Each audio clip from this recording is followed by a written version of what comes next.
Overnight Celebrity by Stephanie Nicole. He woke up to a faint sound of people chanting a name that he had never heard before. The taste of dawn and weed in his mouth, and the sunlight through the blinds causing him to squint. As he opened his eyes, he realized the room was unfamiliar. What the fuck happened last night? He said in a raspy, low whisper. Where the fuck am I? As he sat up instantly, he got dizzy. The feeling of nausea rushed to his stomach, and he ran to the bathroom to throw up what felt like everything he had ever eaten. When he was done, he flushed the toilet and went over to the sink to splash some water on his face. And as he looked up, he was paralyzed with fear because the face that was staring back at him was not his own. Bully, a tall, slim, high, yellow. Whoa. This can't be this bully. Whoa. All right. All right. It must be a different character. Let's see what we got going on. Bully, a tall, slim, high yellow college student, was not the reflection he saw. Instead, the man looking back at him was muscular, covered in tattoos, dark-skinned with well-maintained dreads. What the fuck? Hold on. Hold the fuck on, man. Hold the fuck on. This is not what the fuck we about to do. Hold on. Because now she described him like Bully just some type of loser ass nigga. All right. Hold the phone. Hold the phone. It's getting disrespectful in this bitch. We gonna keep going, but hey, you gonna watch your fucking mouth. His heart began to beat fast. The fuck going on? He said, smacking his face. I must be dreaming. I must be still asleep. But this was no dream. As he looked around the room, he noticed a stack of flyers, a newspaper, and a magazine cover, all with the face he saw moments earlier staring back at him. He frantically ran over to the window and looked through the blinds, and there stood a billboard with his new face and the caption. DeMonte, live on stage, one night only. Who the fuck is DeMonte? He said out loud in a voice he didn't recognize. Pacing back and forth, he said, what the fuck is happening to me? Something must have drugged me. Had to. That or I gotta be dreaming, still asleep or something. The fuck going on? Suddenly, there was a knock on the door. A loud voice yelled, 15 minutes, D! 15 minutes for what? He responded. But there was no answer. He picked up a phone he saw lying on the counter. He swiped up and it opened as it recognized his face. He saw hundreds of text notifications as he quickly swiped through the phone to find the Google app, typing in the name that was attached to his newfound identity. It's a long story, ain't it? This story long as fuck. Oh, shit. Damn, hold on, man. Hold on. It's a long ass story. Shit. Let's get through it, y'all. It read, DeMonte Keith Norman is an American singer, songwriter, and actor who is arguably the world's biggest superstar. As Bully read through all the awards, accolades, and accomplishments that seemed to go on forever, he realized he was now in the body of the most famous entertainer on the planet. And tonight was the final night of his world tour. Before Bully could cope with his gripping new reality, another knock at the door. It was the same voice from before. 5 minutes till showtime, D. He panicked as he ran to the closet and grabbed the first outfit he saw that seemed to be tailored to his new body. I gotta get the fuck out of here, he mumbled to himself. As he quickly dressed, stuffed the phone in his pocket, and swung open the door to pure chaos. There were people busily running around everywhere, 2 huge security guards standing by the door, and out of nowhere, a woman grabbed him by the arm. There you are, she said, and he recognized her as the voice that he had knocked on the door earlier. Oh, that had knocked on the door earlier. I thought I was going to have to come in after you, she said. I ain't the nigga you think I am. What the fuck is this dialogue? What is this dialogue? All right. I ain't the nigga you think I am, Bully said, but she couldn't hear him through the noise. Shit, I can't even sing for real, he said, but she was busy yelling at someone through the headset that rested on her head. Suddenly, she shoved him through the curtain. Bright lights beamed down. The crowd erupted in screams. The beat dropped and muscle memory kicked in. Suddenly, it was like his body knew what to do. Every note, every movement. How how he worked the crowd, he suddenly just knew. As he sung the final note, the crowd going crazy, women crying, sweat dripping from his face, he suddenly knew what it felt like to be an overnight celebrity. DeMonte, DeMonte, DeMonte! They chanted as the lights went down. As he walked back to his dressing room, memories that were not his own started flooding to him, telling the story of a life that was foreign yet familiar to him, while his own memories remained. He thought about trying to explain what he was going through to the woman who he now knew was his manager, but he admittedly thought that she would think he was crazy. All right, let me tell you this. Let me tell you, we gonna need some commas in this motherfucker. we gotta get some commas and some punctuations. I'm struggling a little bit. All right. The last thing he remembered was going to a party the night before it with his boy Smoke. But where was Smoke? Did he wake up in somebody else's body too? As Billy pulled out the phone preparing to call Smoke, he glanced up at the TV screen and seen him and his best friend's face under a headline that read, "Two college students dead." Billy quickly grabbed the remote and turned the TV up. As the reporter said, two young college students killed in a car crash as their car collided with a tractor trailer truck on I-24 at approximately 2:24 a.m. Story still developing. What the fuck? Bully yelled as tears began to run down his face. I'm dead, he questioned. This shit can't be real. His knees buckled and he fell to the floor sobbing until he had no more tears left to cry. The sudden realization that he would never see his old life again.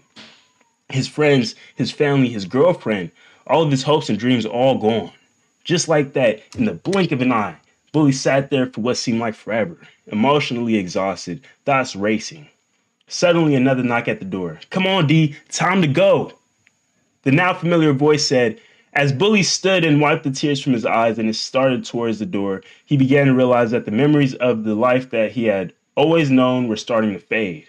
With every step Bully was leaving, the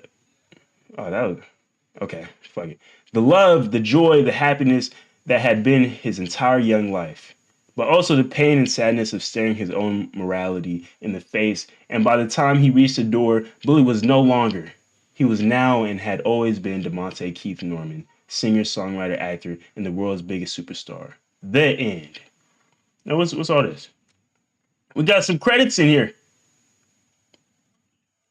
Is this the second story? Oh no, this is a response. Okay. Oh, y'all, I'm thinking that this scroll is her one story. Okay, that's all the stories we got to read. That's okay. That's okay. All right. Hey, I give it to you. That's a good story. That was interesting. We got to clap it up for that one. That was interesting. All right. Now, let's get to the grading, though. Let's get to the grading, though. Okay. That was a good story. Creativity of the storyline, 5 points, 5 out of 5. Character portrayal of Bully. That's not really me. That's not really me. You know what I'm saying? Niggas talking about tall, scrawny, shit like that. Nah, that's good. You're going to have to get a 2 on that one. All right, that's 7 points so far. Audience engagement, I'm going to give it a 5. 5 out of 5. It was pretty good. That's 13 for you right there. Structure and clarity, well organized. It was very well organized. I'll say that. Another 5. Okay, that's 18. Now, overall presentation, I got to dock you on that punctuation. You know what I'm saying? I got to dock you on the punctuation. You was missing some quotation marks and some commas. You know what I'm saying? There was a couple sentences that may not. There's probably the period is supposed to be another spot. So I got to give you a 3 on that one. So you're going to get 21 points out of 25. Congratulations. You know what I'm saying? Congratulations. There it is. That's a good start. That's a good start. That's better than what I was thinking, y'all. Even though she obviously didn't proofread this motherfucker. That's all right. That's okay. That was a good creative story. I like that one. Okay.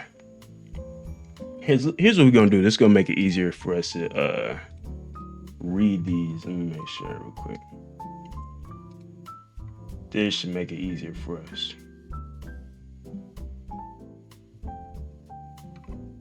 Is this it? I think it is. What the fuck is this? Okay. This is our next story right here. Uh. This is our next story. Seems this was by Ravana. Let's pause this music real quick. Let's get to it, y'all. Dear Diary, it's been 132 days. The bully chef stood behind the steel counter, arms crossed, ladle hanging like a gavel. Don't feed us big backs, he said every morning, as if hunger were a crime and appetite a moral flaw. Day 1, the pots were full, but the bowls stayed empty. Day 30, we learned the smell of soup could hurt more than hunger. By day 60, our stomachs kept time better than clocks. The chef called it discipline. We called it survival. All right. All right. He measured us with his eyes. Who deserves crumbs? Who deserves shame? If you reached too fast, he smiled and pulled the pot away. If you waited quietly, he laughed louder. Food became power, and he wielded it like a knife that never touched skin, but still cut deep. By day 132, something changed. We stopped asking, stopped shrinking. We learned how to feed each other stories, jokes, shared strength, stolen crackers passed hand to hand. The chef still shouted. The pot still steamed, but his words grew thinner than broth he guarded. On day 132, we were still hungry, but we were no longer small. Big back Ray Bond. When were y'all small? Oh, when the fuck was y'all small? Big back motherfuckers. You know what I'm saying? Hey, but that's creative right there. I like that. That was very creative. Good job, Ray Bonner. Good job. Now let's get to the grading. And it was nice, short, and sweet. You know what I'm saying? Save us some time. Creativity of storyline, 5 out of 5. Gotta give it to you. That was nice. Character portrayal, bully. You had me just on the dot, right there until you started saying y'all was small and shit. Come on now. That's a 4 out of 5. All right, audience engagement, got to give it a 5. Very nice. Structure and clarity, 5 out of 5. Okay, and overall presentation, I'm gonna go ahead and give you a 5. So you got a 24 out of 25. Congratulations, Ray Barney. Good job. Good job. You know what I'm saying? All right. Let's get on to our next one.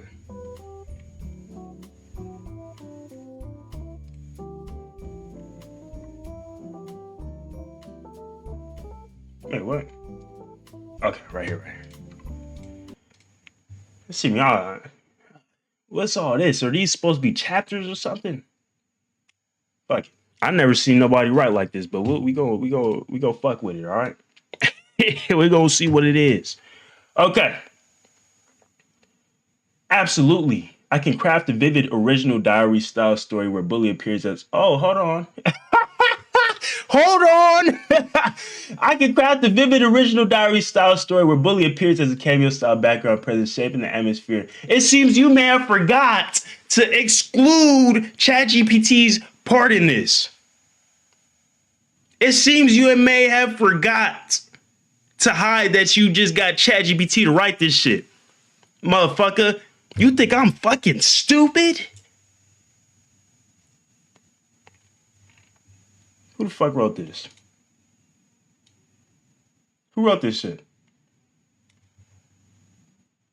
If you want, I can expand this into a full novel, add more characters like Jasmine, like Jasmine, or EXE, whoever the fuck that is. Shift the tone to romantic, dramatic. Fuck your story, Jasmine.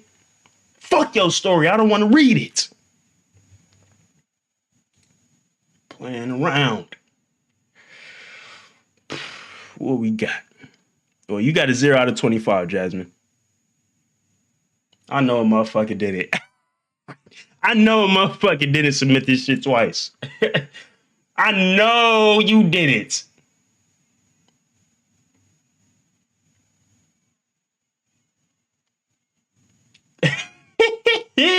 Fuck it. Let's read this one. Fuck it. Diary featuring Bully, the unpredictable cameo legend.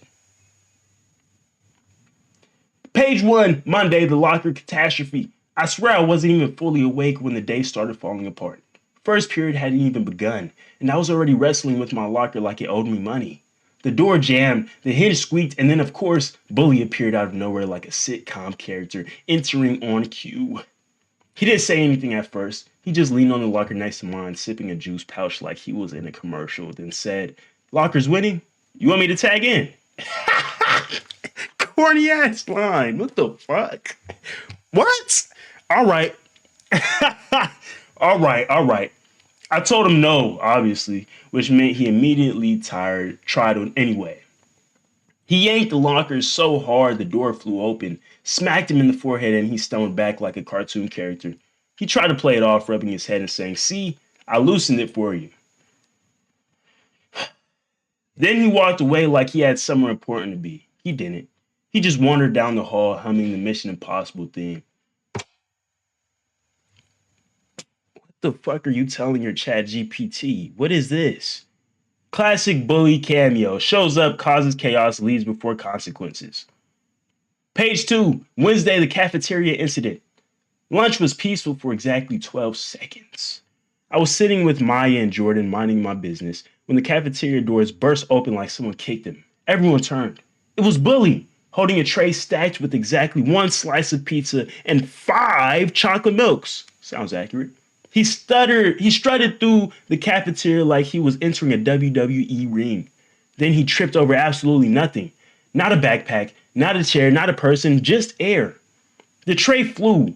The pizza did a full 360 spin. One chocolate milk exploded midair like a firework. Another landed perfectly upright on someone's table like it was auditioning for a commercial. And Bully, he landed on his back, staring at the ceiling like he was reconsidering his life choices. Everyone gasped. Then he sat up and yelled, "I meant to do that." No one believed him, but we all laughed anyway. He bowed, stood up, and walked out the cafeteria like a hero who had, "Shut the fuck up. What the fuck is this? What the fuck is this? Why would you tell ChatGPT to make me a fucking loser? What the fuck am I reading? No, nigga. No, I'm not gonna read your shitty ass AI bullshit. I'm done. You got a 0, man. This shit is ass. This shit sucks. What the fuck are you telling ChatGPT? Man, I hope this is not a third story from you. I'll be fucking pissed. Look at this shit. Oh, I thought somebody didn't even submit nothing right. Okay, we got a little document. Hold on. We good. Y'all almost got me mad right there. I'm in here reading some straight bullshit. Oh my gosh, this is a long ass story. Okay. Maybe we should have made this joint maybe we should have made this thing 1 page maximum. You know what I'm saying? This is a 9. Hold on, y'all. Y'all not listening. Hold on. This AI ain't it? This look like some AI shit. I know what AI looks like, y'all. Hold on. I know what some AI looks like.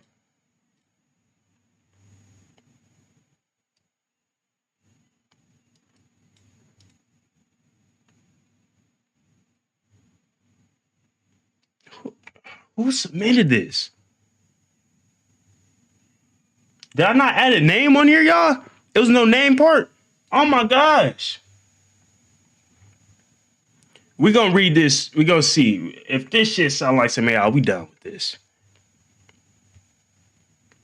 All right, let's go. Psychedelic sushi. As Bully charged toward an army of feral orange aliens with nothing but a rusted spear and a bottle of aged sake, one thought echoed through his mind. Damn, I should have just bought a cookbook instead.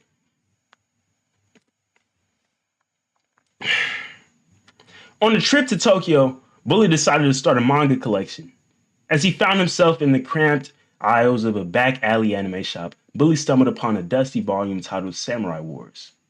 He gave the comic a quick flip through and took it to the register where the cashier stared at him as if he'd seen his life flash before him several times. "You alright, man?" Bully asked. "I want to buy this comic." The man leaned over the counter and whispered, "I can't let you buy that. It's too risky." Bully laughed hysterically. "Are you serious? It's paper and ink. What's risky about it?" Do I get nunchucked by a samurai if I don't get past page 3? Does a warrior jump out and steal my sushi? Just let me pay for it and leave, man. The cashier sighed, sliding the book across the counter. For you, it's free. But you've been warned. Bully stuffed the manga into his bag and headed back to the hotel. Later that night, Bully noticed a neon blue light illuminating from the pages. Curious and slightly apprehensive, Bully slowly opened it. Suddenly, the light filled the room and a blue vortex spiraled out from the center of the book, dragging Bully into a dark void. Training. Can we really call it that? Bully slammed onto the dirt floor of a massive arena. Standing in front of... What the fuck was that? Anyways, standing in front of him was a wrinkly blue creature draped in oversized robes. Greetings, young samurai. The creature murmured in a deep solemn voice. I see you've been summoned in one piece. Bully peeled himself up, dusting off his jeans. Summoned? I was kidnapped off my couch. Why am I in a comic book and why do you look like a great value Yoda?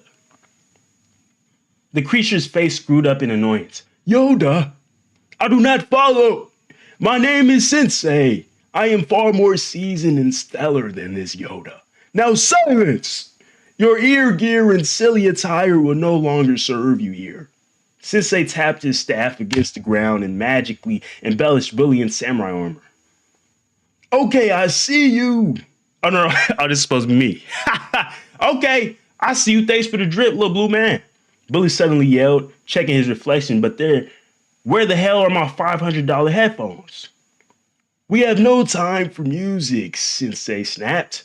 You must prepare to fight the Orange Saiyans. I shall teach you Sojutsu.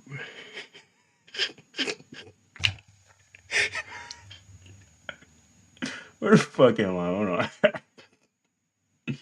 Y'all niggas. Y'all niggas is making AI stories, man. The art of the spear. Bully glanced over at the horizon where a drove of orange giant aliens were warming up. He burst out laughing. You got me in here fighting discount Saiyans from Dragon Ball, man? Send me back to the crib. I'm just trying to enjoy my vacation and eat some sushi. Sensei's expression went cold. You cannot leave. Until the great orange ones are defeated, your key home is hidden within their remains. Fake it till you make it or not. Sensei gave Bully a crash course in Sojutsu. At least that's what he called it. What Sensei forgot to mention was that he wasn't actually a warrior. He was a blue alien lunatic with magical powers and a serious sake addiction. He handed Bully a spear that looked suspiciously like a sharpened curtain rod and a bottle of sake. All you must do, Sensei slurred, is pour this sake on the Saiyans. That will trigger the portal. Bully looked at the spear, then at the bottle, then at the one-eyed alien giant across the field that looked like it ate spears for breakfast. What the hell am I supposed to do with this? You barely taught me anything. That one-eyed nigga over there takes at least 20 spears just for a leg injury. But there was no time left. The army charged. Wake up! Bully let out a battle cry, charging towards the feral orange mob, waving his sake bottle and an interesting-looking spear like a psycho. Just as the first alien raised a fist, a sudden earthquake violently shook the earth. Bully was sent flying back into his realm. Wake up, man, you good? Bully's eyes snapped open. His brother was standing over him, shaking his shoulder. I told you about eating all this psychedelic sushi, man. You've been on this couch tripping for 12 hours straight. Bully sat up in pure confusion.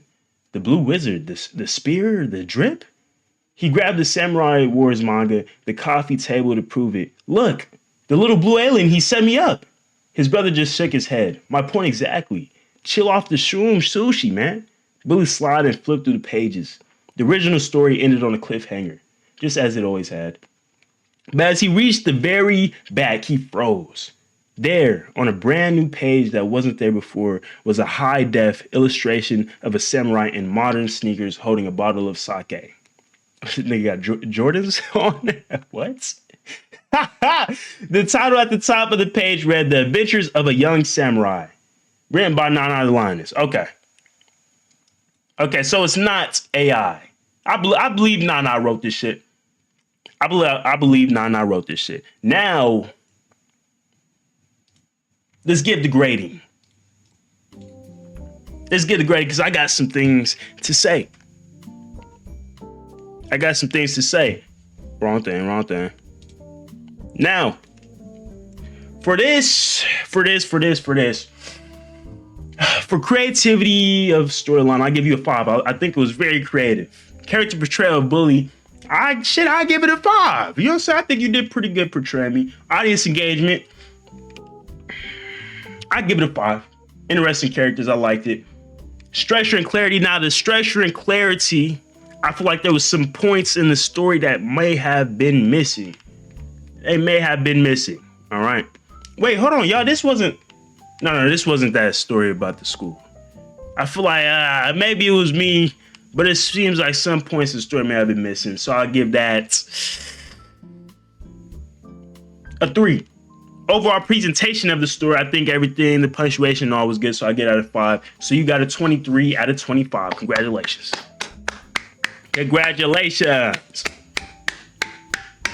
Very creative, though. Very creative. Y'all listen, you know what I'm saying? This is what I was hoping for, some creativity. That's the best thing about this right here. That's what I'm really excited about. Okay? Now, let's hope we don't run into more AI bullshit in the future. You know what I'm saying? Who the fuck submitted? Hold on, we gotta close these submissions. Why is there another submission in here? It was just at 20.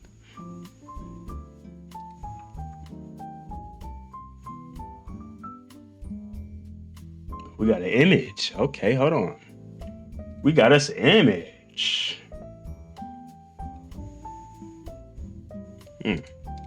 We got a little short one. Okay.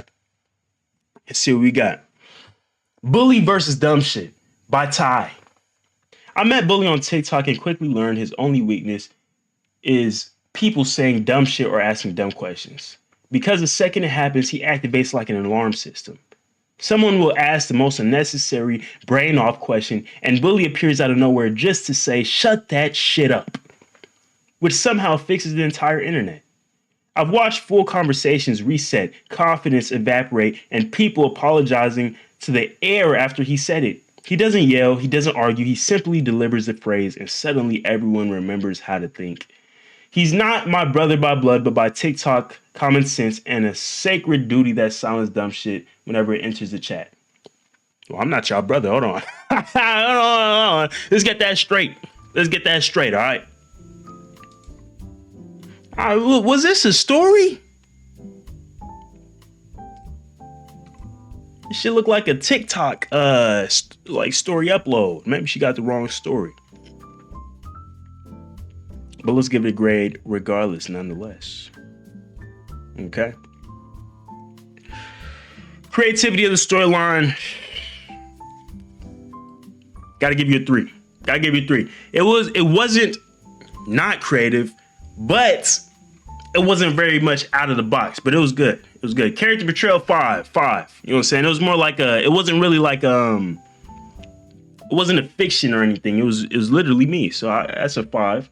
Audience engagement, use nice, attractive words, you know what I'm saying? Very descriptive words and adjectives. You get a 5 for that one. Structure and clarity, 5, very, very clear. Overall presentation, 5. You know what I'm saying?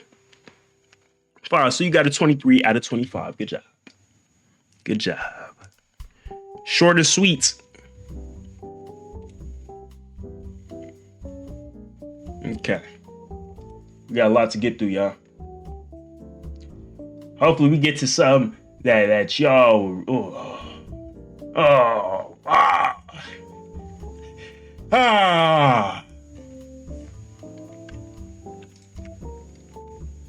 She really did put this motherfucker in MLA format. She really did. Okay. She really put this motherfucker in MLA. See, I told y'all motherfuckers didn't know what MLA is. This shit look foreign to y'all. I already know. But let's get started. On it. Coco, Professor Bully, Big Bag Diary 640, 18th of January, 2026. Okay. Wasteland Wanderer. Food, water, shelter. Once were basic necessities anyone could get their hands on, but now they are luxurious dreams. If you could find all 3, then you won the fucking lottery. Good for you.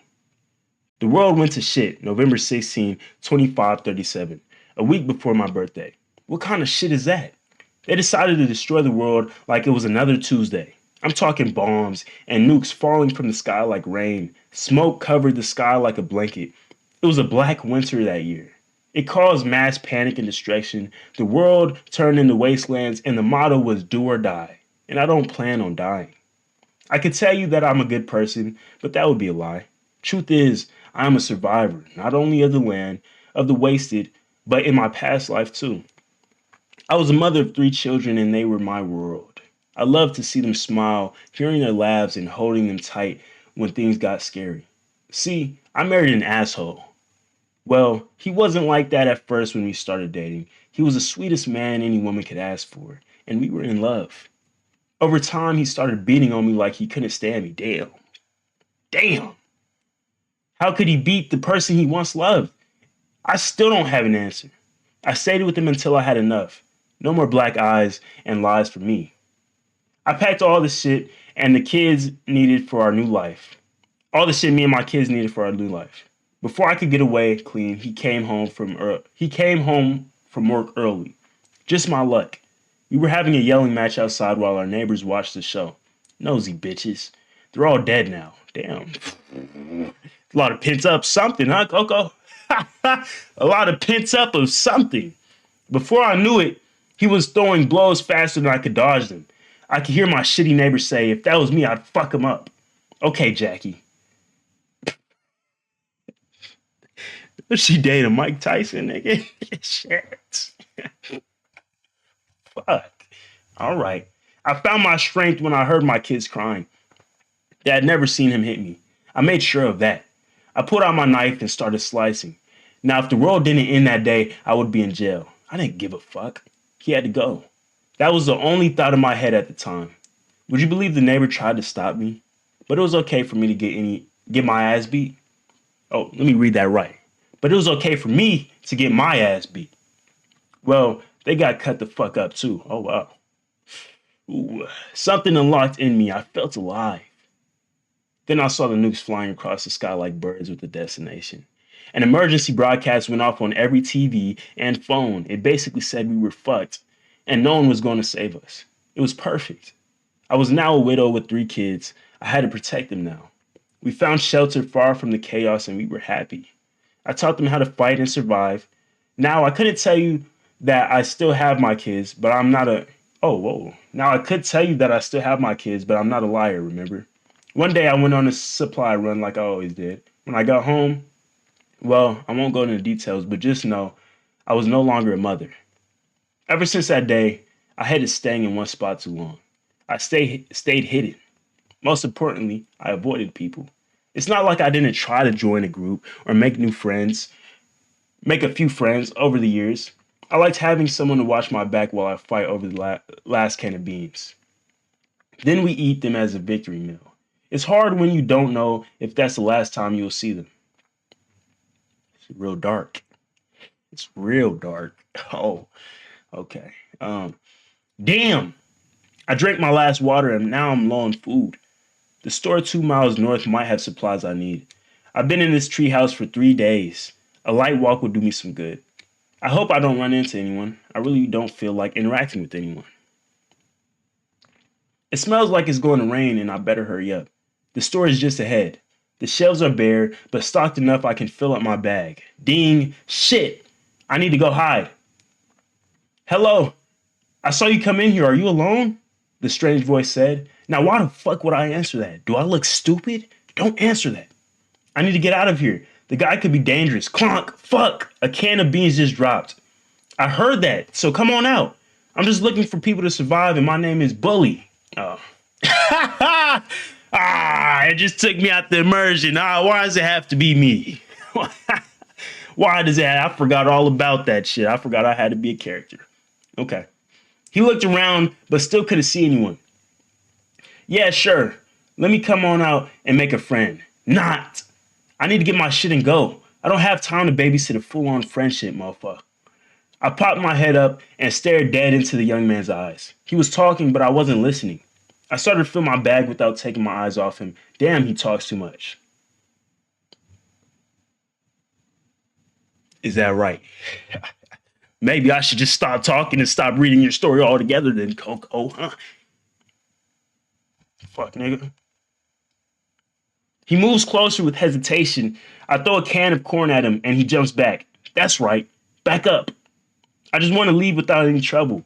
He steps forward again. See, I could take him out, but I don't want to. So I need to make a run for it. Bang! The old sign outside hit the ground. Good. Before Bully knew what was happening, I knocked him on the floor and dashed out the door. He'll be fine. He looks strong. He survived this long alone. You are probably thinking we could help each other. I don't need anybody slowing me down. But I did give him some advice as I ran off into the distance. I yelled back to him, don't make friends in the wasteland. And staying still gets you killed. That's all I got. Oh, that's it. All right. well, you made it sound like I was a weak ass nigga. Let me tell you this, Coco, you could have just knocked me over like that easily. All right. All right. And you wouldn't just be able to take me out just behind the fucking, no, motherfucker. You're not just going to take me out behind the shelves. But let's give you a grade. All right. Let's give you a grade. Creativity and storyline, 5 out of 5. 5 out of 5. Great. Great job. Character portrayal of Bully. Now this is where I gotta get you. This right. Who the fuck is this? What they talking about? This is where I got to get you at. Okay. Character portrayal. You kind of made me sound like a sorry ass nigga. I gotta give you, I won't go too long on it, you know what I'm saying? I won't go too long. It wasn't that bad. You know what I'm saying? I'd be a cool guy. I'd give you a little, I gotta drop it down a little bit. Shit. Yeah, I would be dead. This is like an apocalypse, right? I would say my life a long time ago. I gotta drop it down another point. It's gonna be a 3 out of 5, Coco. It's gonna be a 3 out of 5. All right. Audience engagement, 5. 5 for sure. For sure. Structure, 5. Overall presentation, 5. It was great. Punctuation was great. Everything.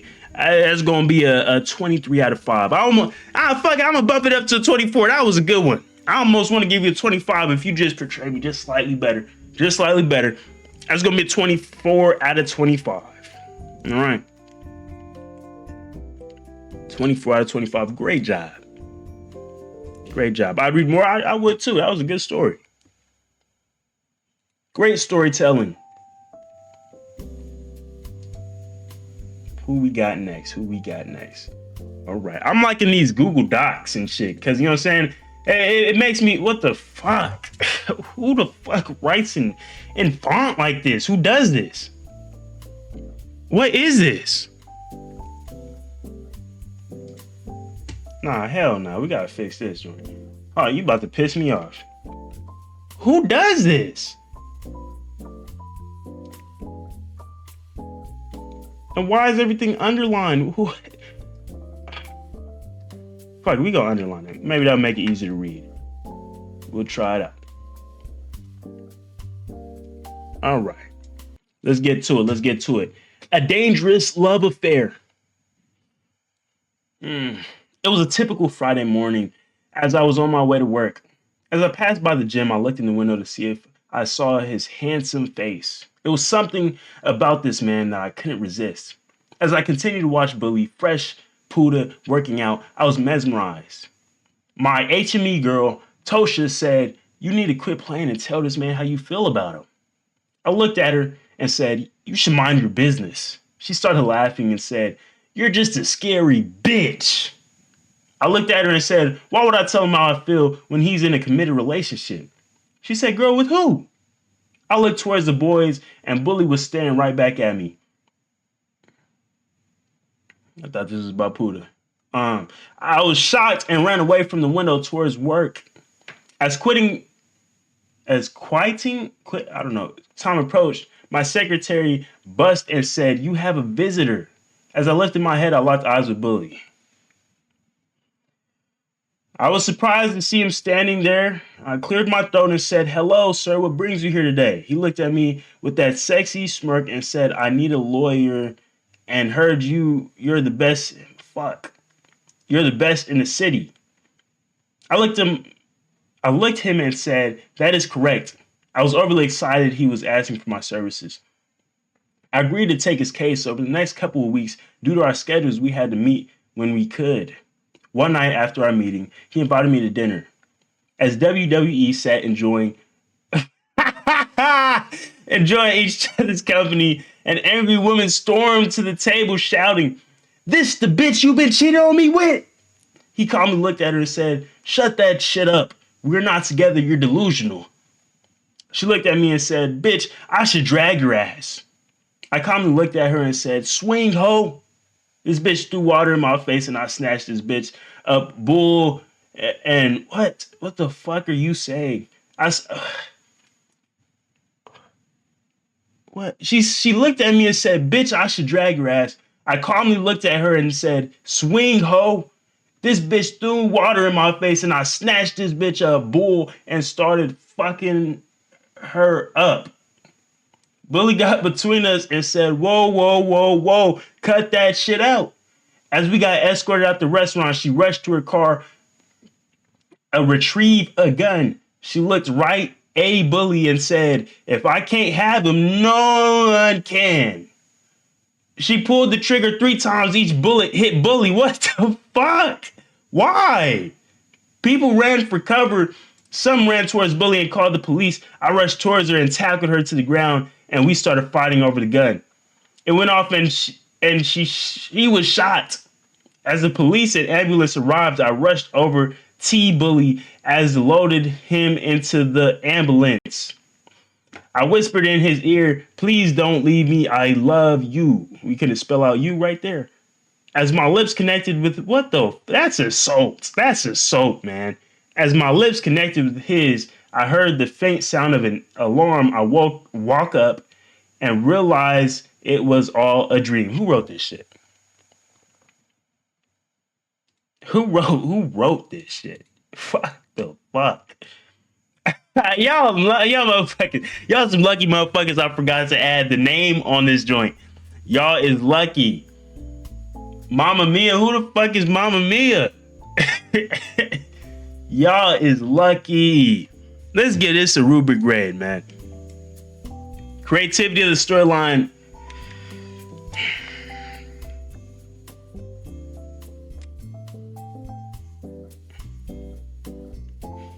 Was it that creative?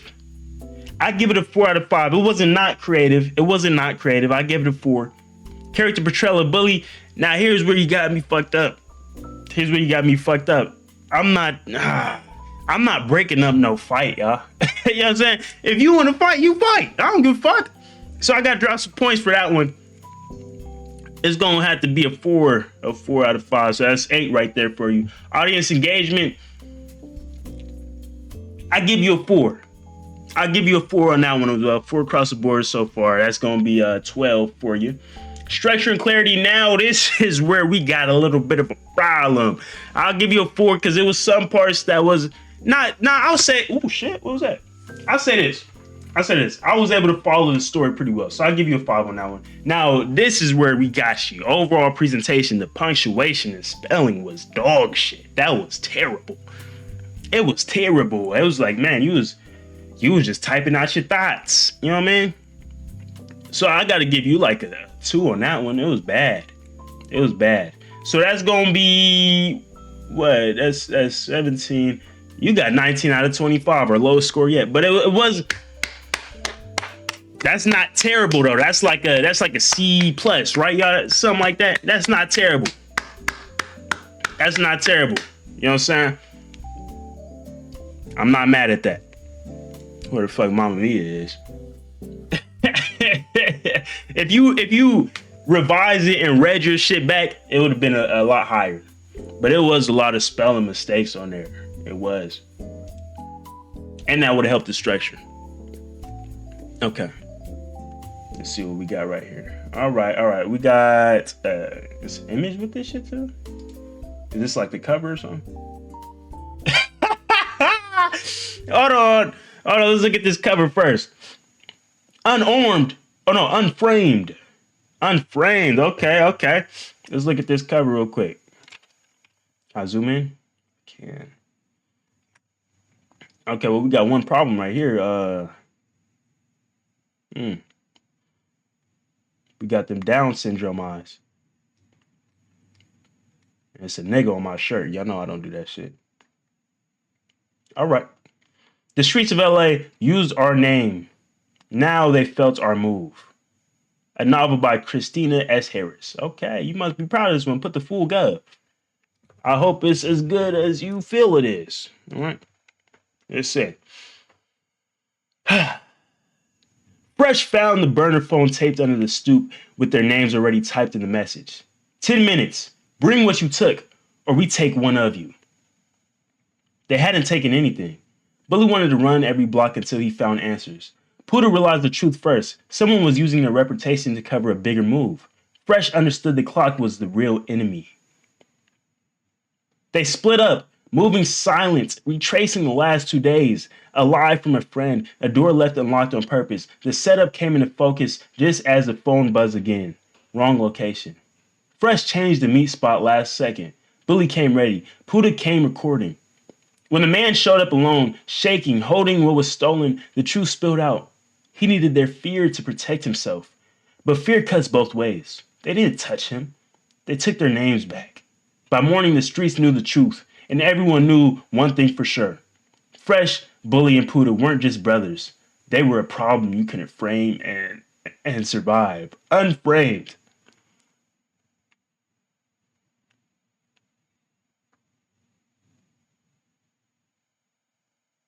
I'm lost. Let's give it one more read.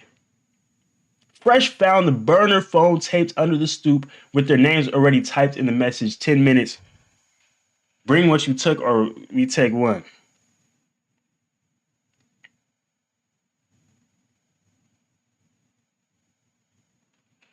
Or we take one of you. They hadn't taken anything. Okay. I understand that part now. Blue wanted to run everybody. Okay. Okay. Okay, you had me confused for a minute with the start. All right. So it sounded like we got in trouble with somebody, but we didn't actually do it, right? And then so we hit up the nigga that actually did it. We found the nigga that actually did it. And then we framed him. We got him. We exposed him. Something like that. Okay. All right. Creativity and storyline.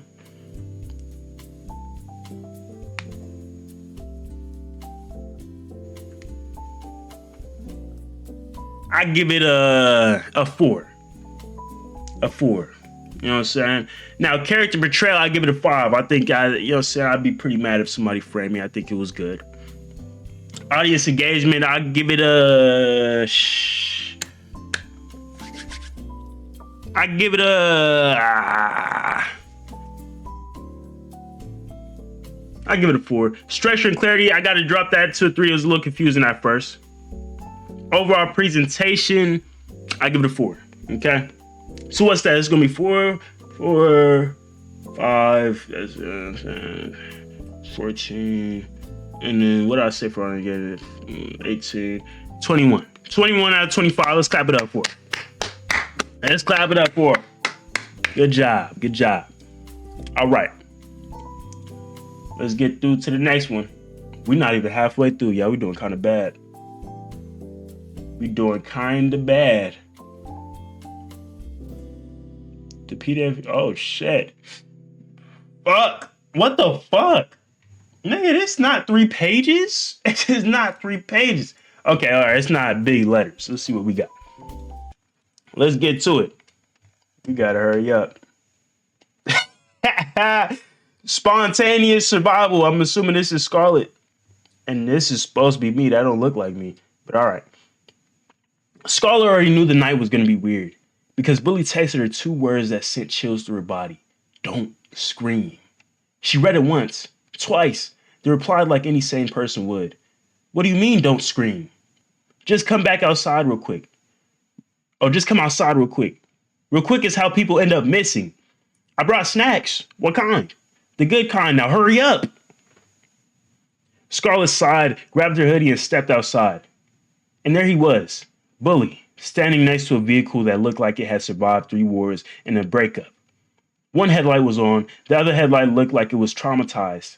He stood there like a proud father. Behold, he said, dramatically, spreading his arms. Scarlett blinked. Bully, she whispered, why does your car look like it has a criminal record? Bully nodded. Don't talk about her like that. She's sensitive. Scarlett crossed her arms. Why did you call me outside at 10 a.m. like we're in a horror movie? Oh, 1 a.m. Bully leaned close and lowered his voice like a serious actor. Because we are. Scarlett stared. We are what? He pointed towards the passenger seat. On it sat a small black briefcase, shining like it was freshly placed in the world by destiny. Scarlett stared at it, her soul slowly packing its bags. Please tell me that's not what I think it is. Bully shrugged. I don't know what you think it is. Scarlett sighed. Okay, what is it? Bully swallowed. I was getting gas, and this random man ran up to me and whispered, protect Scarlett. Then he shoved this into my arms, sprinted away, and jumped into a moving van. Scarlett stared at him like her brain just got unplugged. You accepted it? Bully frowned. Well, I wasn't going to be rude. Scarlett's eyes widened. Rude? But before she could finish, the street lights around them flickered. The wind picked up suddenly, like the universe had a budget for special effects now. And the briefcase clicked. Scarlett and Bully both froze. Did it just do that by itself? Scarlett whispered. Bully leaned in like he was studying it. It might be Bluetooth. Scarlett smacked his arm. Boy, this is not AirPods. Suddenly, a loud engine roared from behind them. They both turned. A black SUV rolled slowly down the street, like it was gliding on pure villain energy. The windows were tinted so dark it felt illegal to look at them. Scarlett grabbed Bully's shirt. Why does that car look like it's about to kidnap someone in 4K? Bully whispered, because it probably is. The SUV stopped. The driver's window lowered just a bit, enough to show a man in sunglasses at night. He spoke in a calm voice. Hand over the case. Scarlett leaned toward Bully, whispering aggressively, Bully, the sunglasses at... Fuck! Hold on, I was just getting into it. Hold on. Where is it at? Okay, there we go. Bully suddenly stood tall. Wait, what? Oh, no, right here. Bully, the sunglasses at night is a red flag and a personality disorder. Bully whispered back, I think he's a villain. The man repeated slower like he was giving them a chance to survive. Hand over the case. Bully suddenly stood tall like he was in an action film. No. Scarlett whipped her head towards him. No, you just said no. Bully pointed at the SUV dramatically. We don't negotiate with nighttime shades.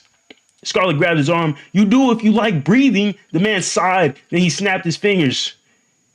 And 3 more black SUVs appeared out of nowhere like a cheat code. Scarlett's mouth dropped. How did they spawn? She gasped. This isn't GTA. Bully jumped into the driver's seat and yelled, get in, now. Scarlett dove into the passenger seat so fast, her spirit left skid marks. Bully grabbed the briefcase, threw it in the back like it was a basketball, and slammed on the gas. The car lurched forward hard enough to give Scarlett whiplash, and she clung to the dashboard. To be continued. Is it going to be continued, Scarlett? This might be our only Big Bag Diaries. I don't know. I don't know, Scarlett. Is it? Good job, though. Good job. Now, for your grade.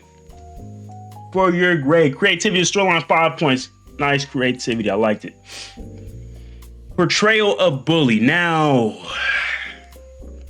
You know what I'm saying? Some parts were good. You know what I'm saying? It was some things that I may say in certain situations, but to be 100% honest with you, Scarlett, if a nigga pulled up to me at a gas station, said, protect Scarlett, and threw me a briefcase, I'm throwing that briefcase out the window. You know what I'm saying? I'll shoot you a little text or something, but I'm headed home. Tell you to call the cops. All right, so it's gonna have to be a 4 out of 5 on that one. So that's 9 points. Audience engagement, 5 points. That's going to be 14. Structure and clarity, 5 points. That's going to be 19. And overall presentation, I thought it was nice and easy to read. I give that one a 24 out of 25. Good job. Good job. Good job. All right. Let's see what we got. Damn, y'all, we might have to do this shit in 2 parts. we not even halfway through for real. We got another long motherfucker, right? We might have to do this in 2 parts. Shit. Okay. Let's get this next one out the way and then we'll decide afterwards. Let's get to reading. Y'all ever had a shitty day riddled with stupid ass motherfuckers at every corner? Ever since I got this new job, this has been my day-to-day reality. So a couple of nights ago, in an attempt to find a quick chuckle on social media, I stumbled across an amazing show. The first thing I noticed about this show was how it catered to the big bad community. Oh shit, I exclaimed. This may be just what I was looking for. I sat up straight in my bed in pure excitement. Well, I didn't sit straight up. I had to turn over, then prop up my elbows for assistance to sit up slowly down. Big back. By the time I was upright, I was wheezing with a little sweat on my brow. Hold on. This better not be me. This better not be me. On my brow and shit because my back is on the bigger side of the scale. But that's besides the point because I was still excited. The host of the show, Bully, demonstrated his diverse techniques, not only dealing with big backs, but dealing with motherfuckers from all walks of life. His show highlighted his ability to identify and address lying motherfuckers, illiterate motherfuckers, and even the infamous dumbass, greedy motherfuckers. All of y'all, yes. After watching this episode, I was hooked. Wearing an orange do-rag on his head and grills in his mouth, this man cuts motherfuckers out left and right. Look at him, I thought. Out here doing the Lord's work, trying to make these motherfuckers accountable. I like it. Does he have any experience with dealing with corporate motherfuckers, I wonder? You see, I am one of the younger supervisors at my job, and those motherfuckers think they can treat me any type of way because they are older than me and think that they are smarter than me. The fact of the matter is, they got me fucked up. But I cannot just come out and say that shit. I did a little research and found out Bully also offered big back support services. I instantly knew I had to call in to see if I could get some advice. But I had to be careful because the corporate code of conduct has my ass in a chokehold. Plus, I didn't need them corporate geriatric ass motherfuckers in my business. So I decided to play it safe and call in as an anonymous caller. I was confident that he could help me, but I was nervous. Hell, I didn't want Bully to think I was one of them dumbass motherfuckers he had previously encountered on his show. But I didn't have time to worry about it. I needed all the help I could get now. Bully took my call, and he was a very professional. He gathered all the facts because he wanted to ensure I wasn't out here bullshitting and playing on his phone. But after he heard the facts, he instantly understood why I was frustrated. He squinted his eyes and gave the light-skinned model...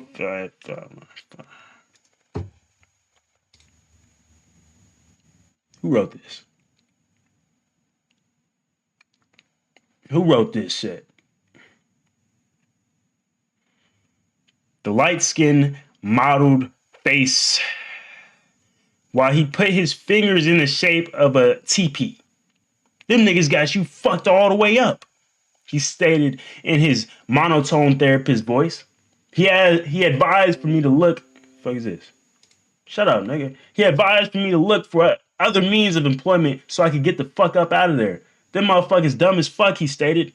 I appreciated his advice and thanked him for his time. Ladies, please waste no time joining this community. While I initially thought it only catered to big back, I have since learned that it caters to all backs. Unfortunately, you will have to provide your own snacks as his kitchen is closed indefinitely, but that's okay.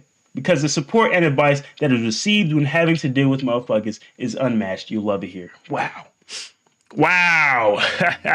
Good. All backs matter? Yeah.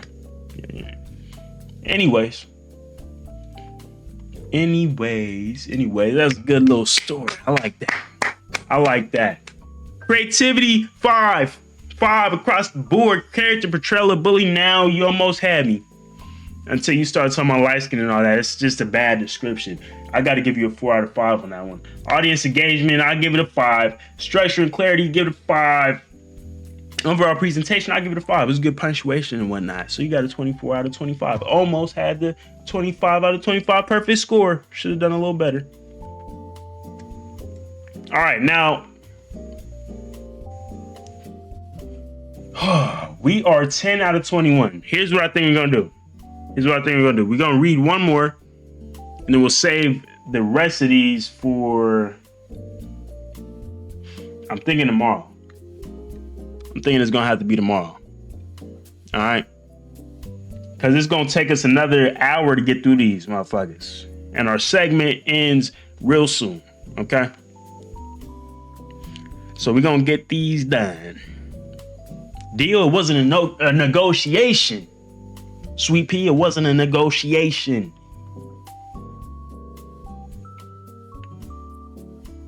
We gotta. Wait, is this? I thought we just read this shit. Am I tripping?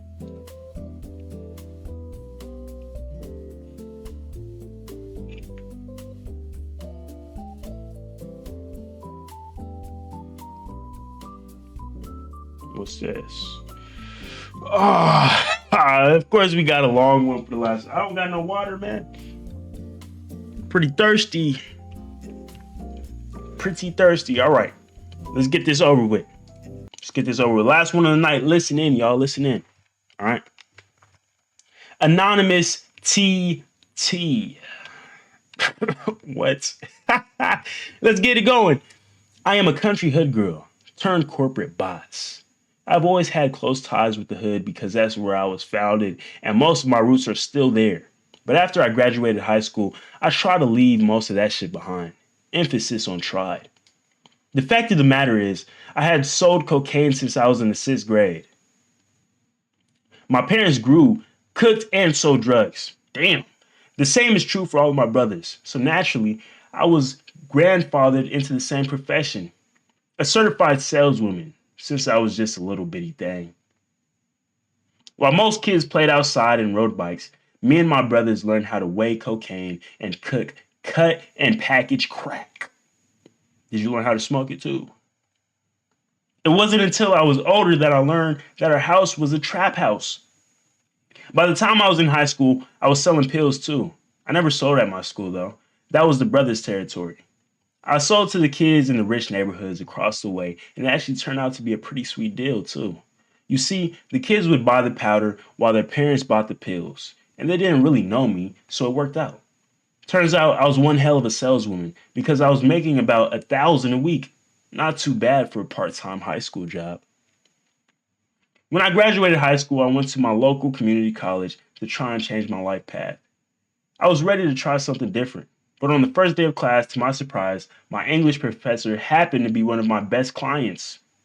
When I first saw her, I instantly panicked because up until now, I had been able to stay somewhat anonymous. And I didn't need to change now. I didn't need that to change now. But in the end, I was worried for nothing because being in her class worked out in my favor. She sent some of her other professor pill popping counterparts my way, which caused my clientele to skyrocket. However, I had been in the sales business long enough to know that I was entirely too close for comfort. They had too much access to me and too much of my personal information at their fingertips, so I decided to transfer to a 4-year college. But I maintained my sales position at the local community college. After I got my bachelor's degree, I got a job in their finance department and worked my way up the ranks fairly quickly. In less than a year, I was a supervisor over my department and doing really well. I actually loved corporate life because I felt it was a fantasy. It was nothing like the hood life that I was once accustomed to. For a little while, I was able to manage both of my jobs, but as my responsibilities picked up at my corporate job, my sales job began to suffer. After much consideration, I decided to cut the sales job, and I was scared to death. Sales had never failed me, and I would be walking away from everything I'd ever known to pure fantasy life. But it was for the best. When I decided to cut sales, I just made the move. I didn't consider my clientele or anything else, and that was a huge misstep on my part. The clients were pissed and they weren't used to being told no. Initially, I thought nothing of it, but then I noticed a light skinned nigga wearing an orange baseball hat lurking around my job.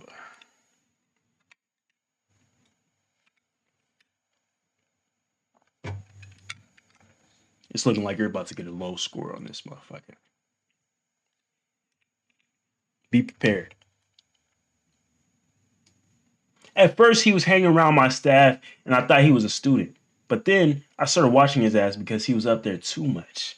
Every time I looked up, there was that orange hat and those damn grills. I asked my team about him. His name was Bully, and he was fucking with one of the ladies. I thought that made sense until one of the other ladies told me that he was asking for information about me and my life. Things like my siblings' names, if I carried a lot of cash on hand, where I'm from, if I am married, had kids, shit like that. My spidey senses instantly went off because why didn't he just ask me? This nigga ain't a student. He was a cop. And I knew I needed to make a move. When I took my lunch break, I headed straight to my big brother to tell him that my suspicions were. He was cool at first, but then he lost his shit and cussed me out.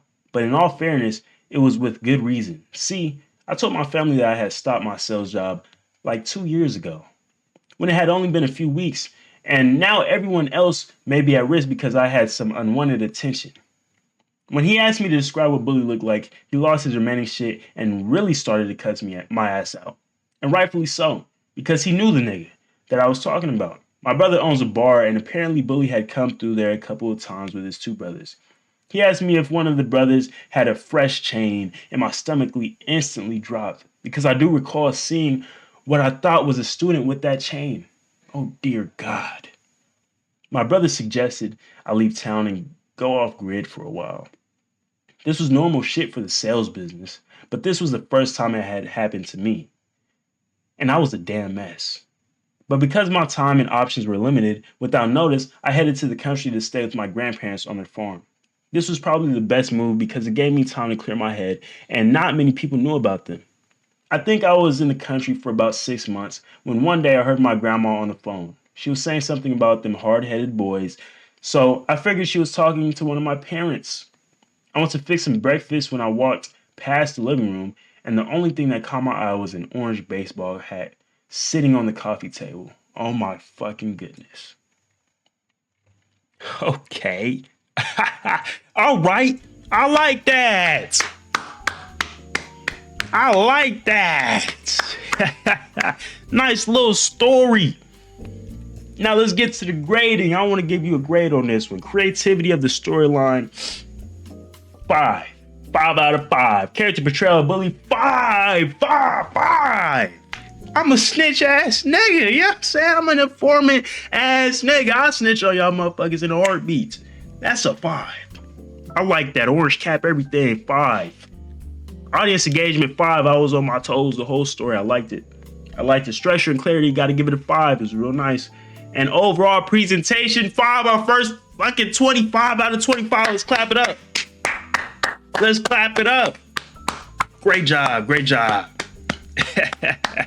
I really liked my character in there. You know what I'm saying? Hopefully we get a part 2 with a little bit more depth on the character.